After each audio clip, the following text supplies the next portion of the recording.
it's super important to have a continued education plan, but like one that you set up, right? That you Yeah. enjoy, like something that you feel like you want to learn. And so I would say one of the key principles to kind of combating your imposter syndrome is build your kind of learning process around that, and tell yourself, I'm never going to have all the answers, but I'm going to have a ability to find answers. Maybe it's a network you build. Maybe it's a you have a great library that you can go to. I mean, I just dusted off my old PN book the other day to go back over something I hadn't looked at in a while, just to brush up.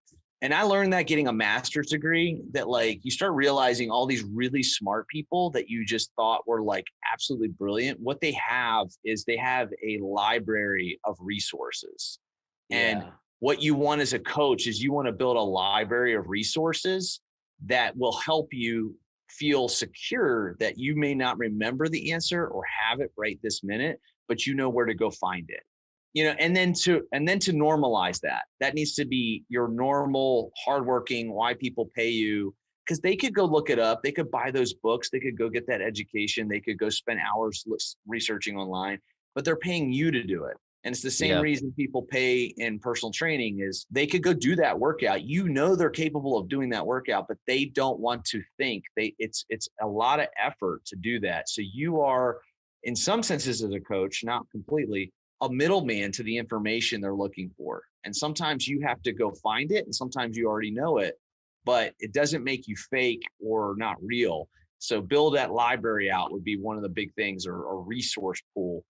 What other principles would you suggest? I think that what you highlighted there is important, because it's the same reason we order off Grubhub or DoorDash or any of those things. Like, I could make the same exact thing here.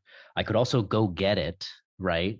But Yeah, maybe I'm choosing not to. And for what reason? Like, it doesn't maybe like make sense, but that's still our general behavior as like a country right now, right? Where like you value takeout, and you're willing to pay for the convenience of not breaking what you're doing, what, even if that's just scrolling on Instagram doing nothing, right. to get in your car, to go drive, to go wait, to go do those things. Like, there's somebody who's saying, hi, I will do that for you, right? Yeah, And you're like, all right, cool. So that type of trade mentality is like, I think it's important to acknowledge that, and not just see it as coaching as this special like new thing that nobody pays for and nobody understands. It's like, it's transactional, just like everything else is. When you hire a lawyer, hire an accountant, hire somebody to come fix your roof, right? I don't even know what the certifications are for a roofing person. Like, maybe you have a license or whatever, but like, I'm trusting the person when I hire them, that they will find out. They know